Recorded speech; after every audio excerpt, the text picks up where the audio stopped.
So Dustin is the CEO of Portoro, a branded tech-enabled property management company for premium vacation rental homes and top-tier leisure destinations. With over 13 years of experience in the real estate and hospitality industry, he's a licensed property manager in charge and a leader in short-term rental innovation and management. Dustin's mission is to curate a select network of large, premium vacation homes that offer guests more consistency, quality, and service, as well as more diversity and experiences.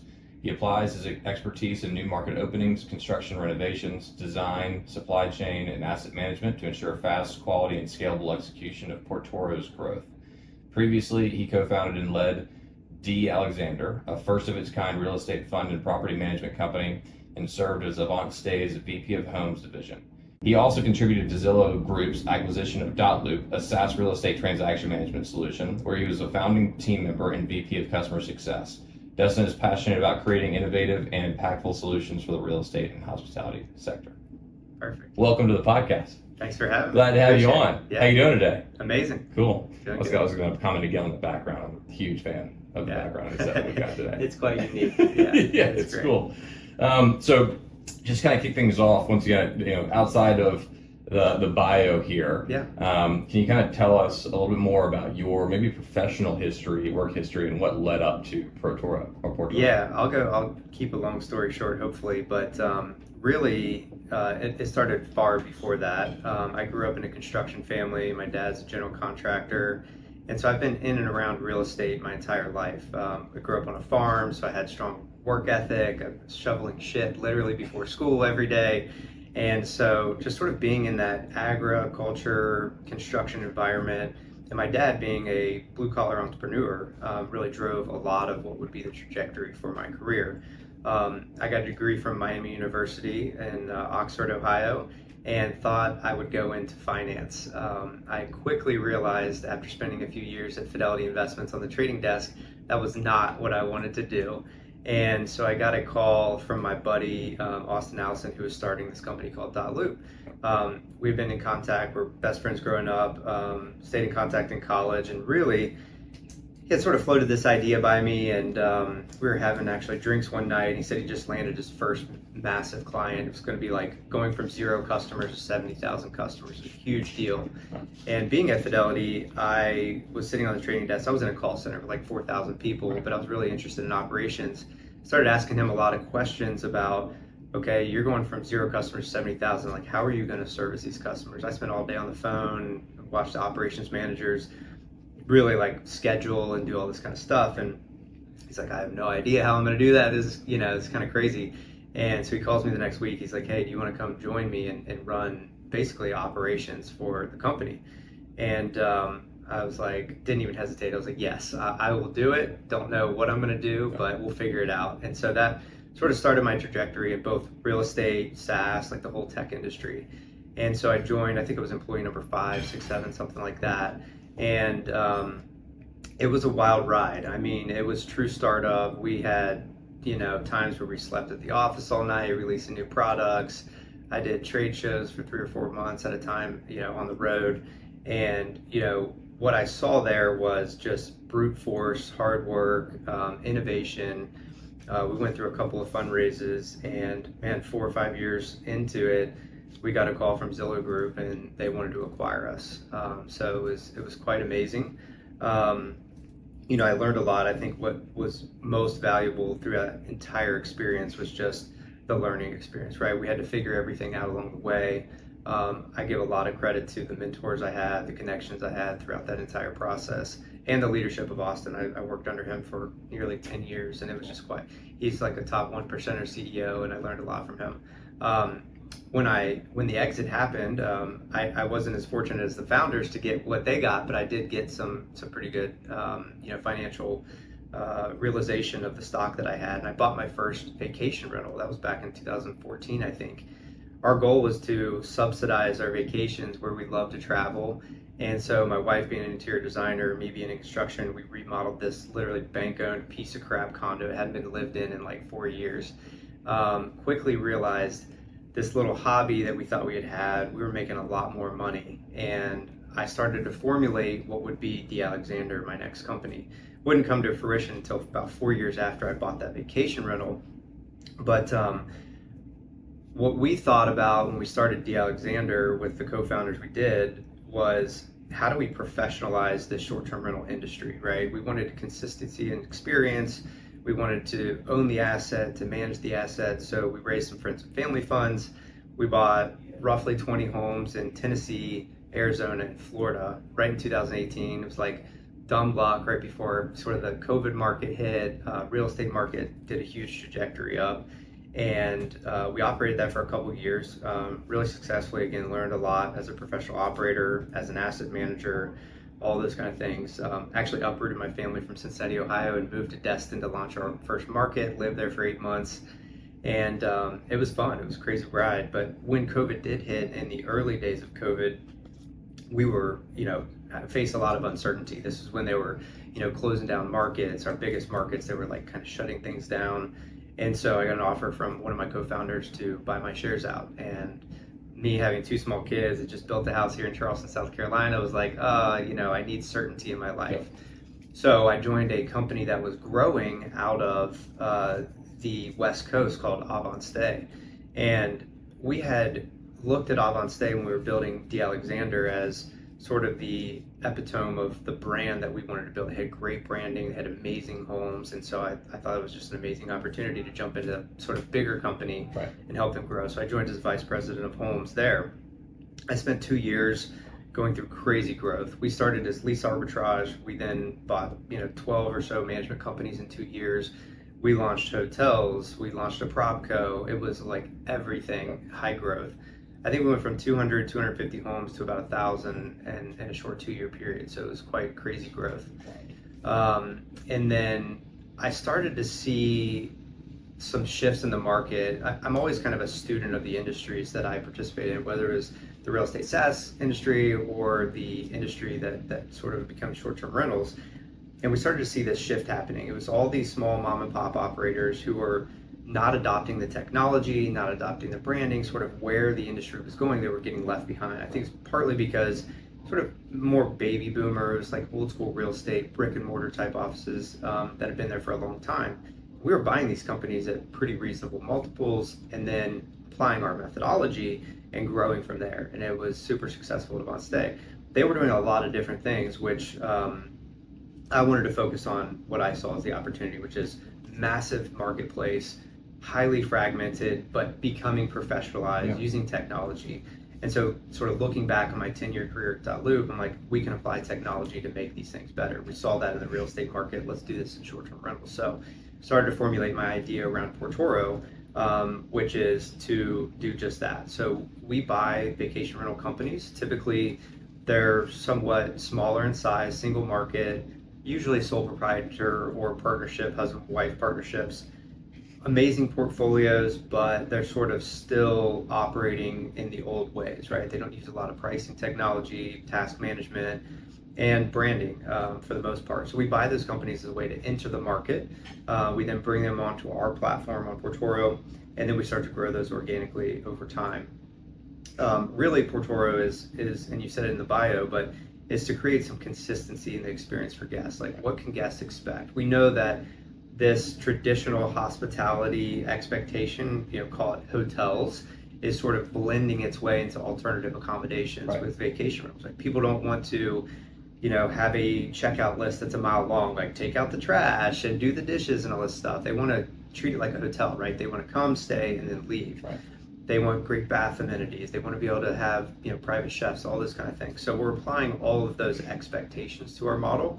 And the way that we're able to do that, because it's a pretty capital intensive model, people intensive model, is through our technology. So just to give you a sense of where we're at today, we've acquired 7 companies in, call it 8 or 9 distinct markets. Some of these acquisitions have, sub-markets to them. That's put us at 335 homes across the United States. Right now we're pretty coastal. So we swing all the way from, Cape Charles, Virginia, all the way up to the Oregon coast. And then we have Austin, Texas, which is our largest market. So, pretty good growth trajectory on 18 months, pretty fast. All those acquisitions, 6 of the 7 acquisitions have happened since December. So we've gone on quite a growth sprint so far. I love it. Yeah. I love it. So we actually kind of talked about this before even starting the recording. but talked about how important the pitch is. And Yeah, like getting your absolutely. pitch like down packed and like really figuring that out. Yeah. And like your elevator pitch is phenomenal. So it's like, okay, Thanks. you know, kind of talking to the elevator pitch and figuring that out for a lot of people. Yeah. Where I, you know, in working through and trying to build startups of my own, Yeah. at times I felt like the elevator pitch wasn't locked on. Yeah. Right. I felt like there were voids, there were gaps, there were things I had not figured out yet. And it's not like you have to have it all figured out, right? Right. At the end of the day. But it is super nice to have that presentation, that pitch down packed, so that when you go into situations, you can just present it smoothly, and people know it's like they know what you're doing, and they know what's expected. Absolutely. So I'm assuming now when you go in to talk with potential investors or companies you're about to buy, it's like they know exactly what to expect. So can you kind of talk through that development of sorts? Yeah, absolutely. So I think it starts from knowing the business at a granular level. I've literally done everything in the short-term rental business, whether it's from buying the homes, renovating the homes, cleaning, guest services, revenue. Like when you're doing a startup company, obviously you are sort of wearing every single hat. And knowing the business at a granular level gives you the insight to be able to speak to the things that you think matter to, whether it's homeowners, investors, partners that we're looking to sell or buy, those sellers of those companies. So having the knowledge is one thing. And then I think, secondarily, it's putting it together in a storyline that really resonates with people, right? And you have to shift that to whoever you're talking to. When I'm talking to homeowners, I think about, as a homeowner myself, when I used to do vacation rentals, what matters to them. Usually it's revenue, home quality and care, guest satisfaction reviews, and you sort of tailor that pitch towards those things. For the sellers that we're buying, for them, it's about, legacy, protecting the assets, right? We're buying their company, there's payouts, protecting their employees. And so how does the Portoro model really apply to those things? For investors, it's about painting the opportunity, right? And in the way that I shape that is, it's a massive marketplace. It's highly fragmented. It's institutionalizing, it's becoming professionalized through technology, all of those things. But more importantly, it's about how we're executing on our strategy, right? It's about buying companies at low multiples, applying our technology, growing revenue, increasing organically, and sort of painting that picture. I will say that it takes a lot of practice. And I learned this from Austin, the CEO that I work for, a good friend of mine, is you have to pitch to your wife, pitch to your friends, pitch in front of the mirror, time it, get feedback. And so, right now we're always in fundraising mode, raising capital, and you continuously, change your deck and your pitch as things progress. And I think I work on our deck probably at least once or twice a week, and just tweak things, and then take feedback. I always have somebody else on the call with me when I'm pitching investors, and they take notes on what questions did they ask. How can you preempt and sort of answer that before they ask, and or they give me feedback. Did I say too many ums? Did I not look at the camera? Did I have spot? So it's all about repetitions. It's like anything, I'm somewhat of a new golfer, and it's all about just getting the reps in, right? So you can get that swing down. And I think it's the same with pitches. You have to get the reps down. I pitch probably 4 or 5 times a week, depending on the audience, who that is. And I think I've got it pretty down. I love it. You kind of talking about getting in front of investors as well. Yep. So obviously LinkedIn is a tool that I use all the time. I'm assuming you use it all the time as well, considering how involved you seem like you are on LinkedIn. Are you using LinkedIn for a lot of that outreach, or are you using other tools when it comes to investors specifically? How are you maybe getting in front of those investors? Yeah, so LinkedIn is an amazing tool. If you're not using it, highly encourage it. I think posting good quality content is super key, right? And engagement. Just like any social platform, you can call this a social platform if you will, but starting to comment and like and get engagement, it's all about the algorithm, right? So you need views, and then you start posting your own content. So yes, I do use LinkedIn tremendously. I go as high as I can, the premium version, so I can search and connect with people. And I think meaningful connections matter on LinkedIn. We all get the sort of spam, you click accept, and then somebody tries to sell you something, right? And I'm a big believer in giving before receiving, so I always look to ask how I can help somebody, or just looking for a connection to the network. So LinkedIn has been a really great source. The other way that I use not just my LinkedIn connections, but just my connections in general. And again, I offer help first, but then always ask for an introduction if I'm looking for something. I even in our pitches to investors, if it's not the right fit, I ask at the end of the call, okay, if it's not the right fit for you, can you tell me 2 or 3 names or make 2 or 3 introductions of people? Because the investment community is tight knit as any other industry and community. They all talk, they all know each other. Some cross invest in funds. The other sources, I think, for investors, things like PitchBook, those types of sites, I think are really key, where you can go see where people have invested, their investment thesis. We also use a couple of different firms to help source the lead lists. But traditionally, I do all the outreach. So I'm sending the introductions and doing that. So there's other tools that you can use, whether it's like HubSpot or these mail things, to really do the outreach for you at a mass scale. So I use all those things. Are you on, how many investor calls would you say? Maybe you don't want to talk about this too much, but how many investor calls are you on a weekly basis? Right now, I think it's a lot more than usual. As the CEO, it goes sort of ebbs and flows as you're fundraising. But right now, we're talking to a lot of investors who are either coming inbound to us saying they love what we're doing in the industry, we want to talk, or we're doing outreach to sort of warm up those investors as we look to close around in the near future. I would say right now it's pretty high. I'm on 4 or 5 investor calls a week, whether it's follow-ups or new pitches. So I feel like so when we were attempting to raise money for one of the startups, I feel like I didn't really understand the volume game there as much as I should have.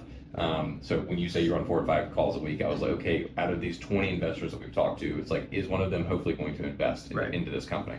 And I knew at the time that wasn't a good approach, right? But at the end of the day, you just don't really realize how much volume you need to put into it to find the right investor for you.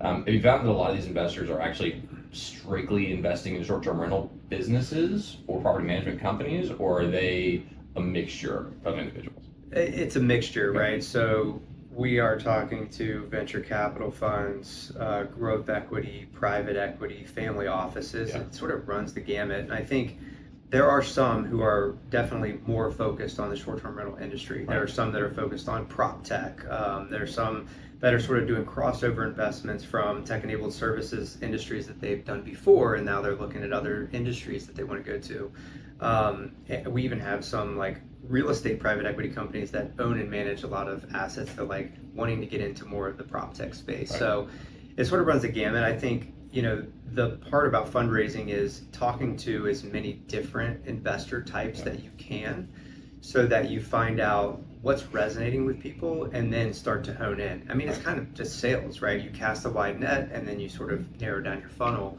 and you start to figure out who really is interested, what are the questions, what do they care about? And so, Cool. Just kind of go to those very basics of that, right? I feel like there's a lot of individuals who are at this early stage trying to start a company, raise money for a company, try to figure out, okay, what does my thesis look like? What does my philosophy look like here? What am I asking for from these investors? So let's just go to a very simple example. If I'm like raising money to flip a house, or I'm raising money to buy a few rental properties locally. So we got to go from start to finish, what that looks like. Bank included, bank not included, maybe how much I'm offering my investors, what that conversation looks like, that sort of thing, just at a base level. So I would say, number one, you better know your numbers, right?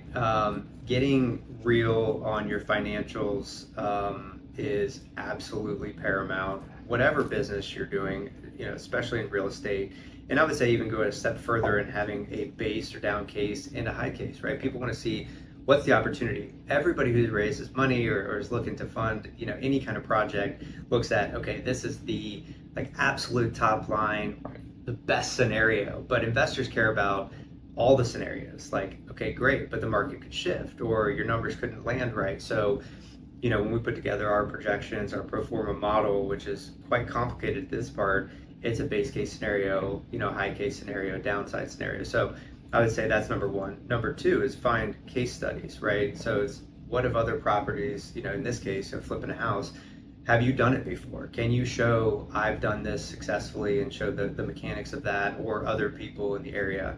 I think that is really great. People want to know, investors want to know, can you execute, and can you show that you've done it before? If you haven't, what's the team surrounding you and the skill set surrounding you that helps you execute on something you haven't done before? So I think that's like number one: numbers, case studies, and execution in the past. Cool. I would say. Cool. Yeah, I think there's, once again, it kind of goes back to just asking first and foremost. It's like actually just put yourself out there and start asking the questions and having these conversations. Yeah. A lot of it for, I'm not sure how it was for you in the early days, but admitting things you don't know too as quickly as possible. Absolutely. So you can then figure them out as quickly as possible, and then get back into the game and continue asking. Totally. Getting in front of more people. And the other thing, just to extend onto that, is most successful people that I've met are more than happy to help people that are starting in their shoes 5-10 years ago, right? And I think asking them to either be an advisor, be a mentor, or just help share information, I've had the most tremendous experience with that in particular. Just asking people for help. Hey, can you give me some feedback on this? Like, there's no ask other than help me not make the mistakes that you did, and people are usually more than happy to give you that advice. Well, especially when people are, super respectful of others' time, and they're like, okay, I don't want to ask this person for too much, right? I don't want to go into this too aggressively. And I think we overthink that a lot. I think a lot of people overthink that a lot. And to your point, a lot of people are more than happy to provide feedback and support and advice. Obviously, we don't want to grab coffee every single morning, every single week, right? But at the end of the day, it's like that you still have to ask before you find out. Totally. So maybe to that point, what's maybe a bit of advice you have for individuals, regardless of age, that are looking to find those mentors, and properly communicate with them too, not be too overly aggressive, but just ask in the right way. Yeah, I would say first start with your close circle, your network, and then ask for introductions, right? If you can get a warm introduction to somebody, that goes a million miles further than a blind LinkedIn message trying to connect with somebody. It truly does. And, once you get those connections, I think it's about being absolutely transparent and having the walls down. Like sending somebody your pitch deck and asking them to take a look is probably not the right approach. Like I always introduce myself, just say, hey, I'm here to surround myself with good people, to learn from others. Would you be interested, or could you spend 15 minutes with me on a phone call? I think the meeting for coffee thing is great once you sort of build some rapport and you've had maybe a couple conversations, but I think everybody can probably give up 15 minutes in their week to talk to somebody who is trying to actually do something meaningful. So that's probably my biggest advice. Use your inner circle, ask for warm introductions, short, quick calls. They'll typically, I find that people get interested, right? Once you start talking about business models and stuff, they want to, come back and have more conversations. But little bite-sized pieces, sitting down with somebody for an hour or two going over your business model is something I would reserve for once you build a little rapport and a little relationship. And then I would always offer something as well. Like, even though you may be starting out in your career, or you might not have, great experience, you always do have something to offer. And once you get to know somebody, it's saying, hey, I really appreciate what you've done. Is there anything I can do for you? A lot of times there will be, whether you might have a mutual connection that they want to get connected with, or they might have a specific area of their business they're not, super savvy on, and you could shed some light on that. So I would always offer yourself up as well. Cool. Yeah. I think, to your point about finding people that have already done it as well is super key. And not many people, it's very easy to find people that have done it on LinkedIn and social media. Totally. Instagram, Facebook, TikTok, maybe not the best resources necessarily in that regard. Getting better to a certain degree. But LinkedIn, it's very clear what people have and have not done. And then you can always go and cross-reference that and cross-check with other individuals. I will say, the social media, true social media platforms, everybody's out there, kind of propping themselves up as an expert. And I get that, right? You're trying to create a personal brand and you want to be, seen as an expert in your field. But we come across it all the time in our industry where people are giving advice and saying, do this, do that. But maybe, in our case, they have a portfolio of 5 or 10 homes, right? And having been at companies that have operated thousands and thousands, just look at somebody's resume, right? If you find somebody you're like, oh, I'd love to talk to them, look at their LinkedIn. Have they really done it? Do they really have the expertise? Or are they just sort of spitting out, what they think is sort of social knowledge, I'll call it. I mean, people fluff that too, right? That's right. Yeah, it's true. It's not vetted, right? It's even the LinkedIn, as a LinkedIn bio sort. It's yours is very straightforward, but it's also, at the same time, it's pitching Portoro too, Yes. right? You are Yes. purposefully pitching what you are currently working on. You're not saying, oh, I've got all this experience and let me talk about all of my past experience. Saying, I have experience, Yeah. but then let's talk about Portoro. Yeah, Let's talk about right. why it's a great time to invest in this. That's And right. I think that also is key for somebody that's looking for probably investment too, Yeah. is to maybe talk to your credibility a little bit, Yeah. but then also explain what you're currently doing. Totally. So maybe like a better question for that is, do you, really think so much about what people are or have done previously, or are you thinking more about like what they are currently working on when it comes to reaching out to them or potentially investing into somebody and spending time with them? I think it's a mix, right?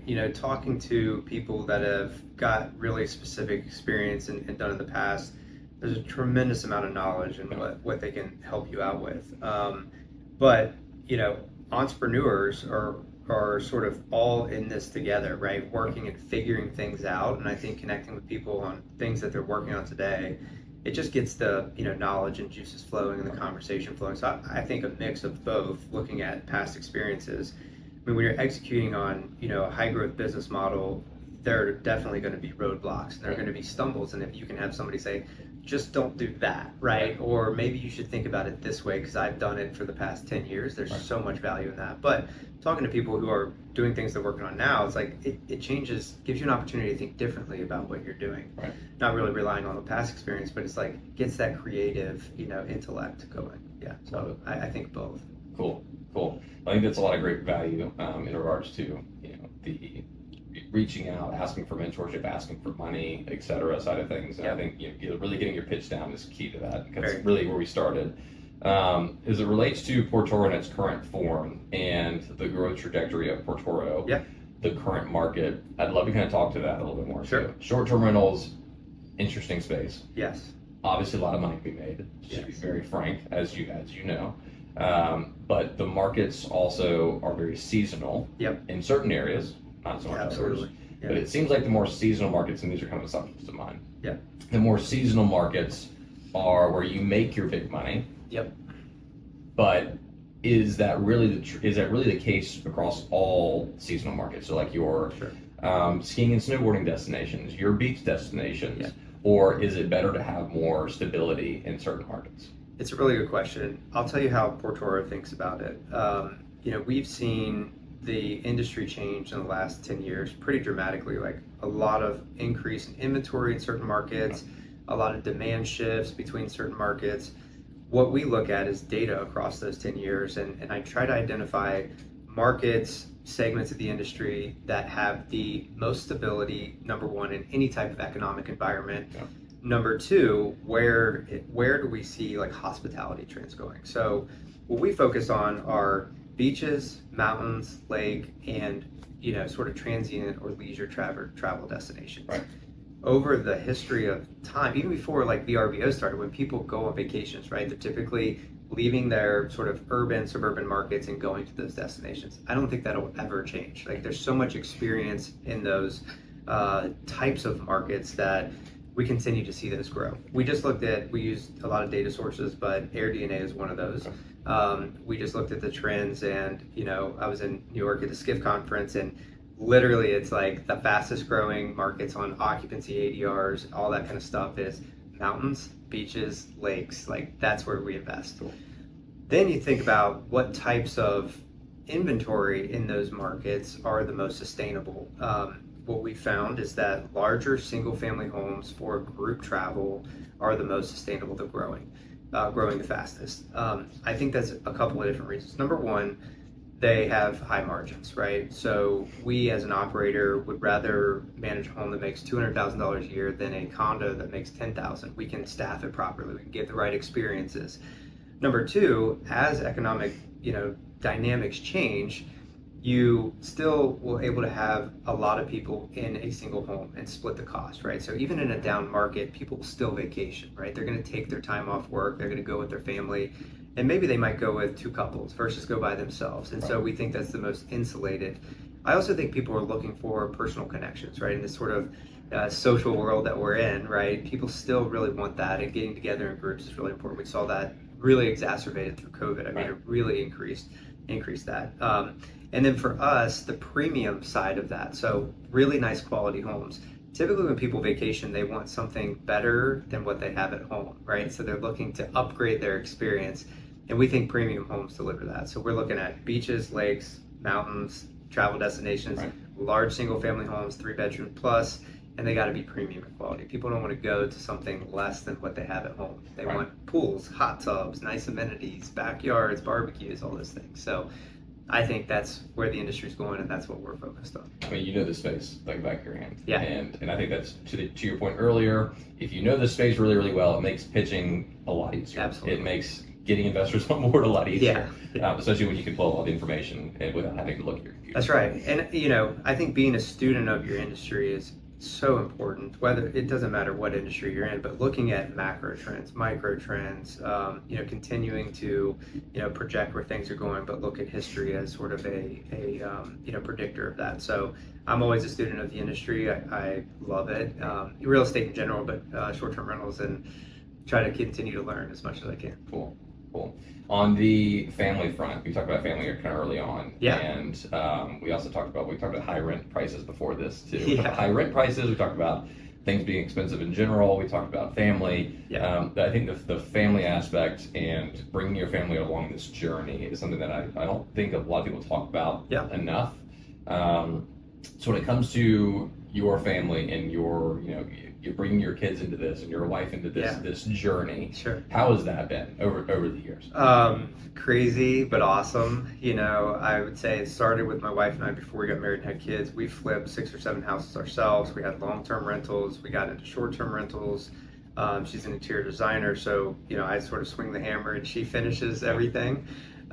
So it's been quite fun being able to work together on a lot of projects. Right. Even we have investors that come to us at Portoro and they buy a new house, want us to rent it, and they need an interior designer, they need it furnished. I'm able to bring my wife or other people in. But so that's been a really, really fun part of it, and we kind of share our passion for like real estate and rentals and investments together. But having a startup and being an entrepreneur, we left Cincinnati in 2018 and sold everything, moved to Dustin, Florida, lived there for 8 months. My son learned how to walk at 8 months old in the rental that we're in when I'm out swinging a hammer. And so there's a lot of craziness. Right. And I would not encourage anybody to do what I did and do it with 2 small children. But as they say, with having kids or starting a business, there's not the perfect time. So you just got to jump in and do it. Still always trying to learn how to do this better, but I think it's about finding the flexibility, the ebbs and flows of work. Entrepreneurs can always get caught up in just working themselves to death, right? And it's like, there's sort of almost this glorification of working 100 hours a week and all that kind of stuff, which I think, I think of it as ebbs and flows, right? There are some times where you just need to put in the work, stay up all night, and just really crush it.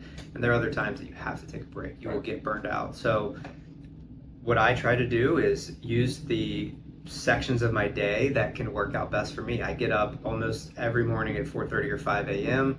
I get about 2 hours of work in before my kids get up, but then I get to spend time with them, make breakfast with them, get them off to school, crush work. I always pick them up from school sort of at the end of the day, and have a couple of hours of family time, and then might get back on the computer. So, I think it's important to be present when you can be. It's really hard to figure out. Always trying to do better at it. My wife corrects me a lot on it, and I appreciate it because it's sometimes nice to put the phone down, right? But there are other times I'm like, hey, I have to be on at this time, and I think communication, obviously, with your spouse is really, really important there. Just saying, hey, like, this time of the sort of season that we're at in the business, I'm going to need to dedicate an amazing amount of time to this. And so communication is key. But I love it. Like, we get to travel to some of the destinations that we manage and do site visit stuff, bring our kids along. We've had our kids inside of homes that my wife's furnishing and remodeling. They're helping us move furniture and do all kinds of stuff. So you just got to keep it fun. You got to mix it up. Love it. Yeah. Awesome. Outside of business and work and entrepreneurship and all of the fun things we've already discussed, what do you maybe do in your spare time? Yeah. What are kind of some of the hobbies? Yeah, you can find me on our fishing boat. Not that I do a lot of fishing now with kids, but we live here in Charleston, so we're always cruising around the intercoastal, going to the beach. We're big water outdoor people, and that's why I find a lot of relaxation is getting out, getting on the boat, and going somewhere, just dropping, camping out on the beach for a day, playing with the kids. Outside of that, love golf. Sort of picked that up in the last few years. Living here in Charleston is definitely a sport you got to pick up. But we like outdoors. We like going to lakes. We like going to mountains. It's just somewhere to get away. That's why we moved from Cincinnati to Charleston. It's just sort of live the outdoor coastal life. Right. Of course, meeting up with friends, going to breweries, that kind of thing. But yeah, anything outdoors that involves water, beaches, golf, sports. It's a hard place to leave. It's a hard place to leave. Yeah, you might have to pry me out of Especially here. coming from Ohio. Too. Yeah. Which, I mean, I'm assuming a lot of people from Ohio that also live here. We do. Too. Yeah. Yeah. There's a mass migration. And they're all like, yeah, we're not going back. That's right. No, absolutely not. That's awesome. Yeah. Well, I really appreciate the time this morning. I think this was really helpful. There's a lot of value provided in everything that you're doing. I think we talking a lot about mentorship and finding investors and getting your pitch down, and also finding time to really focus on your family and the values that that are most important to you is super key to all of this. Is there anything outside though of what we've discussed? We could maybe go back to the earliest days of like Dotloop, but is there anything outside of what we already discussed that you think would be a huge value add to people listening now? I would just go back to really mentorship, advisorship. Just connect yourself with people that have done it before, and that could give you advice. I would say back in the early days of Dotloop, I was sort of tasked with building a call center. And although I'd been on the phone a lot at a call center, I never built one. And one of the first things I did was look for kind of mutual connections of somebody that had done it before. And I found a couple of people, a guy named Scott Farmers, one of good friends of mine, and he had built massive call centers, and we became friends, and that was just like so paramount to my success there. And so I would just encourage that, just to surround yourself with good people, continue to be a student of your craft, of your space, and just put yourself out there. Like making that first step, it's all about momentum, right? It's just making momentum in whatever you're doing. The pitches, like a repetition, so trying a new business. And yeah, don't be afraid. There's no better day to start a business or start a venture than right now. So get it done. Get it done. That's right. Ask the question. And just keep out. pushing forward. You hit roadblocks. I'll try not to go too far into this, but nothing is easy, right? Starting a business, raising money, whatever it is, buying companies, growing organically, and you're going to hit roadblocks. And it's just having that, continuous positive attitude and mentality, and just keep pushing forward. You will break through the wall. You will get that investment. You will land that first client, whatever it is. And once you get that, it's like a high, and you just keep going, and it's all about building momentum. And so I just encourage people to just get out there and do it. Where can people find you? What's the best way to connect? Portoro.com. Yeah, Portoro.com. Okay. You can definitely check us out there. LinkedIn, Dustin Abney on LinkedIn, on Instagram, Facebook. Portoro's on all the sites. Yeah, check us out there. We will drop all the links below. Sounds great. Awesome. Well, thanks again for your time. Yeah, thanks, Cameron. Glad to have you on. Appreciate it.